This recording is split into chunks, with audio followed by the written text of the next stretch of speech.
Hello everyone, we are here with the artist Mattia Cuttini for another episode of our talk show in the metaverse in collaboration with Nemesis. Thank you so much, Mattia, for your time. Thanks to you. It's a pleasure being here. So tell more about you. How did you start working in the NFT space? I've started in 2018 because a friend of mine that you can actually find him in the Twitter space, it's called X6C, started to tell me, oh, you have to tokenize this stuff, you have to mint it. I didn't know he has actually was saying. But then I understood that there was something called MetaMask to interface with this website that he told me. I had a small bunch of bitcoins in that days, and MetaMask in the days also have got the shapeshift feature. Now that doesn't exist anymore. So you put Bitcoin, you have Ethereum, and yeah, then I've started asking around super rare, known origin, how to become whitelisted in the platforms, and then I started to mint my artworks like it was an old school blog or DeviantArt website. We didn't know what we were doing, and yeah, that's the start.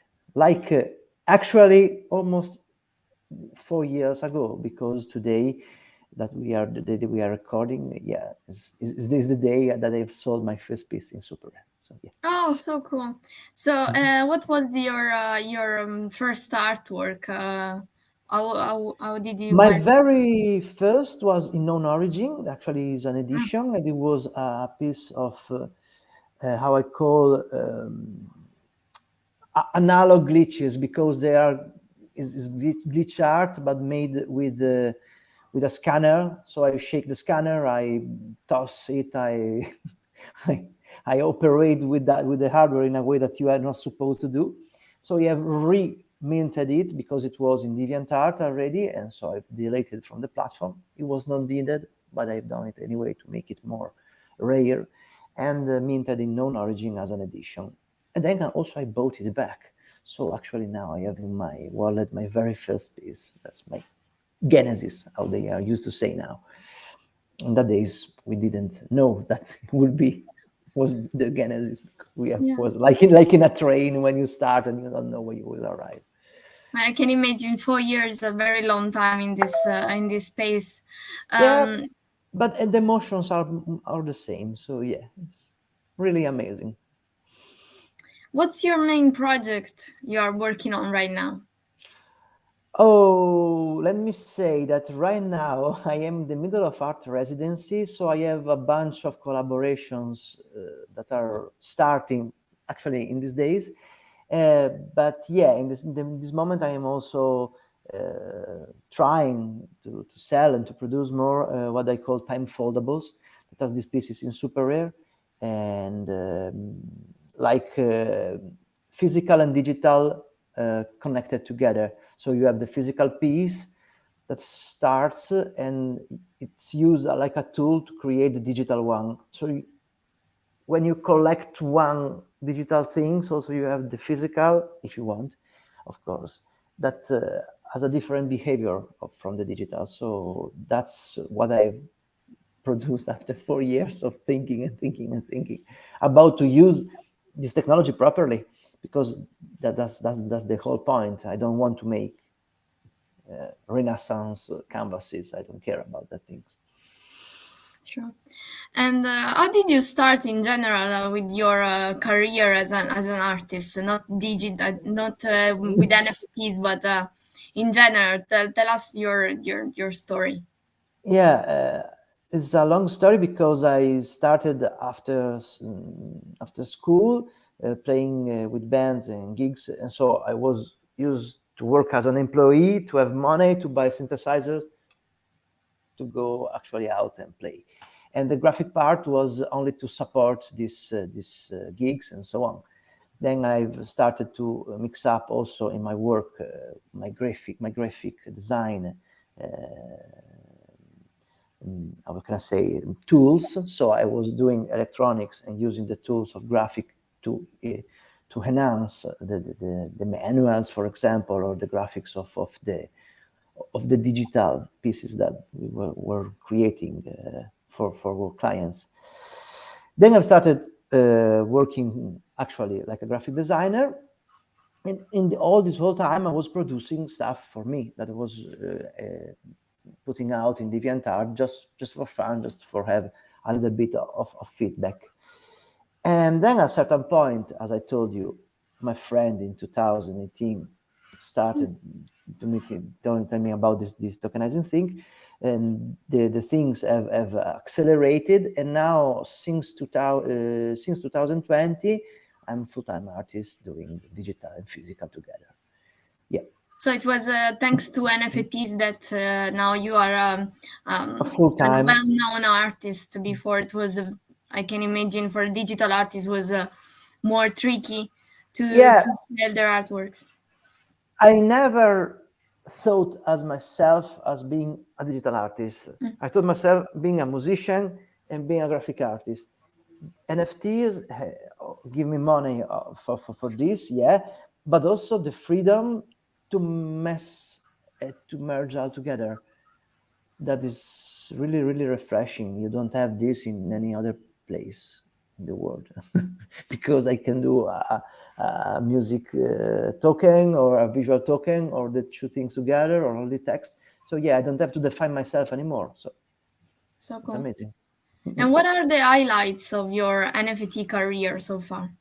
Okay, collaboration with Xcopy, and now you can see it in NFT Factory in Paris. They have this space like on the other side of the street of the Pompidou. You have the NFT Factory, and inside there is my piece. You give me the address. It's in front, NFT Factory. You have Pompidou. Okay. In front of it is like a small boucherie, it's called. Yeah, so the collaboration with Xcopy, being collected 4 times in a row by Metapours, the guys that have also collected Beeple piece. So I am in the same collection, actually.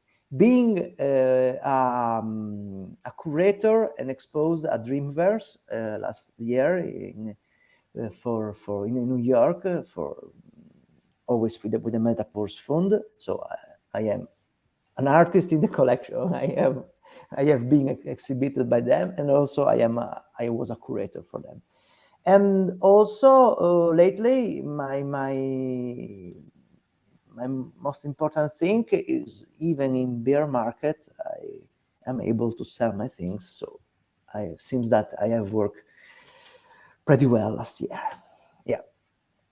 And I saw you collaborated with NFT Magazine, which is of course a project we did a little bit together.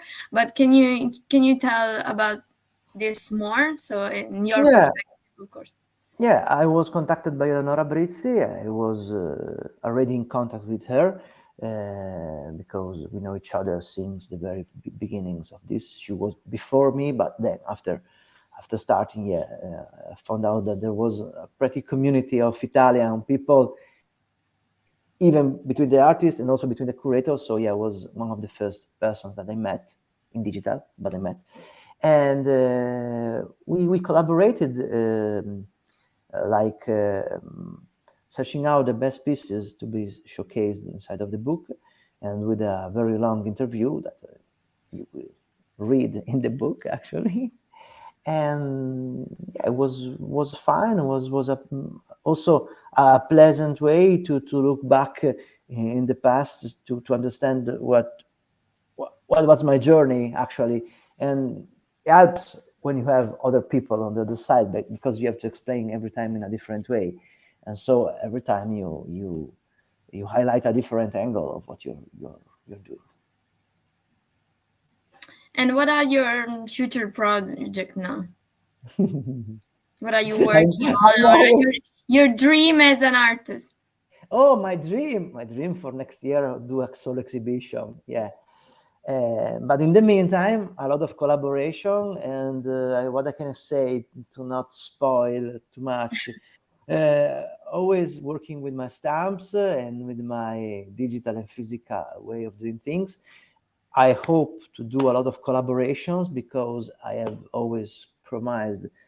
I promise, and then I start with something else. And I hope also to do a generative project, but in my way. So generative, but with a little bit of analog way of doing things. And that's more or less the three things that I want to do this year. Cool. So good luck with these projects. Thank you. And thank you so much for your time and for this Grazie. this interview. Grazie. Thank you, Maria. Thank you so much. Bye.